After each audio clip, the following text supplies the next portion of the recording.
देखिए खान जी, आपका पहला प्रश्न था मृदा अपरदन से प्रभावित 3 जिले। तो मुरैना, श्योपुर तो आपने सही लिखा है, पर भोपाल गलत लिख दिया है। भोपाल की जगह आप भिंड लिख देना, है ना। भिंड, मुरैना, श्योपुर। ठीक है। फिर ये जो दूसरा प्रश्न है, इसमें मध्य प्रदेश सरकार ने कौन सी योजनाएं चलाई है, हमें वो लिखना है। और अभी मेरे को भी ऐसी कोई अच्छी योजना मिली नहीं है, तो मैं अभी आपके इस प्रश्न का उत्तर नहीं दे सकती, मैं क्षमा चाहती हूँ। पर जैसे ही मुझे इसके बारे में जो भी योजना मुझे मिलेगी, मैं तुरंत ग्रुप में डालूंगी और सभी को बताऊंगी।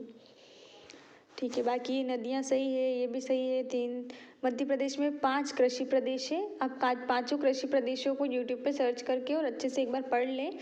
उससे क्या है कि 5 मार्कर में भी क्वेश्चन बना तो हम अटेंड कर पाएंगे। और उन 5 के नाम आप पढ़ लेंगे तो फिर यहाँ पर 3 नाम आप आसानी से लिख पाएंगे। फिर मृदा संरक्षण, ये बढ़िया लिखा, कोई दिक्कत नहीं। रीवा पन्ना का पठार, इसमें आपने दूसरा पॉइंट लिखा विंध्यन शेल पाई जाती है और तीसरा लिखा दोमट मिट्टी पाई जाती है। तो थोड़ा सा ऐसा लग रहा है जिसकी दोनों पॉइंट सिमिलर है, नहीं सिमिलर, पर ऐसा लग रहा है पढ़ने से कि जैसे कि सिमिलर आ गए हो। तो आप यहाँ ऐसा कर सकती है कि या नदियाँ डाल दे कि इस रीवा पन्ना के पठार में कौन सी नदी बह रही है। केन नदी है तो केन नदी का नाम डाल दिया।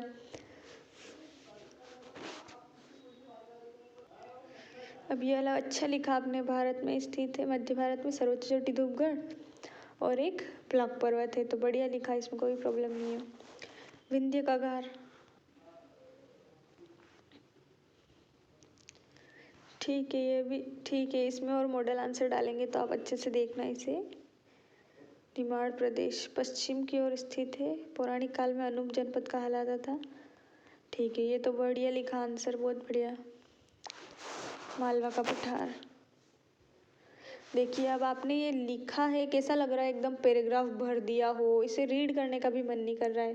बुरा मत मानना आप, पर देखो क्या है कि हमें आंसर सुधारना है, तो मुझे आप क्या है कि मुझे आपकी कमियां निकालनी पड़ेगी, तभी आपके आंसर में इम्प्रूवमेंट आएगा। आप इसमें फॉर्मेट बनाओ। आप क्या करो कि फिर से इस उत्तर को लिख के भेजना और ऐसे लिखना। पहला पॉइंट लिखना, मालवा के पठार के बारे में पूछा है उन्होंने, और तो कुछ लिखा नहीं कि विशेषता वगैरह, सिर्फ मालवा का पठार लिख दिया था। हम क्या करेंगे, यहाँ पर लिखेंगे पहला स्थिति, दिखाएंगे कि कहाँ पर स्थिति है, मैप बना के दिखाएंगे कि यहाँ पर स्थिति है। दूसरा पॉइंट लिखेंगे यहाँ पर मिट्टी, कैसी मिट्टी है, तो काली मिट्टी है जो लावा से निर्मित हुई है। तीसरा पॉइंट हम लिखेंगे नदियाँ, यहाँ कौन कौन सी नदियाँ बहती है, उनके नाम शिप्रा, चंबल, पार्वती, काली सिंध नदियाँ लिख दी। फिर आप लिख सकते हैं यहाँ की जलवायु, जलवायु कैसी है यहाँ की, समजलवायु है। और फिर यहाँ लिख सकते हैं आप वर्षा, औसत वर्षा यहाँ कितनी होती है, तो जो भी होती है औसत वर्षा लगभग शायद 175 से 100 से अधिक ही होती है, 100 सेंटीमीटर से अधिक, तो लिख सकते हैं। और फिर लास्ट में एक लाइन में कंक्लूजन देके आप इस उत्तर को ख़त्म कर सकते हैं। इस तरह से आप इस उत्तर को लिखे, है ना। फिर लिखा आपने नर्मदा घाटी, सेम नर्मदा घाटी में भी ऐसे ही लिखे जैसे कि ये मैंने ऊपर बताया, स्थिति बताए मैप बनाकर। दूसरा पॉइंट लिखे आप यहाँ पर नदियाँ कौन सी बहती है, मिट्टी किस प्रकार की है, जलवायु किस प्रकार की है, औसत वर्षा कितनी होती है, या और कोई विशेष चीज़ है तो, या फिर जैसे कि क्षेत्र है तो कौन सी फसलें यहाँ अच्छी उगती है, तो फसल भी आप एक पॉइंट डाल सकते हैं। इसी तरह से ये फॉर्मेट भी होगा आपका। मध्य प्रदेश की जलवायु पर टिप्पणी, अरब सागर, बंगाल खाड़ी में सर्वाधिक तापमान गंज सदा ऋतु के नाम ग्रीष्म। ठीक है, ये वाला आंसर आपने, अब देखो इसमें आपने कंटेंट अच्छा दिया है ना, पर वही आपका फॉर्मेट वाला प्रॉब्लम आ रहा है। तो थोड़ा सा आप जैसे कि यहाँ से यूँ किया, एक पॉइंट यहाँ डाला, एक पॉइंट यहाँ डाला, एक पॉइंट यहाँ डाला, ऐसे डाला, ऐसे डाला, तो एक फॉर्मेट बनेगा, अच्छा दिखेगा आंसर। फिर मध्य प्रदेश में उपस्थित मृदा के भौतिक, जैविक, रासायनिक गुण लिखने हैं। तो रासायनिक गुण मृदा की अम्लीय व क्षारीयता उसके पीएच मान पर निर्भर करती है, क्षेत्रीय अध्ययन में पीएच मान। ठीक है, जैविक गुण, ये ठीक है, ये वाला जो है भौतिक मृदा, इसमें देखो आपने क्या किया है कि मध्य प्रदेश से संबंधित पूछा है ना, तो मध्य प्रदेश से आपने इस उत्तर को लिंक नहीं किया है, मध्य प्रदेश से इस उत्तर को कनेक्ट करना है। जो जैसे कि आपने रासायनिक गुण बताए, तो उदाहरण लेते, उदाहरण मध्य प्रदेश में जलोढ़ मृदा, क्षेत्र ये और उसका पीएच मान इतना, ऐसे उदाहरण देना था।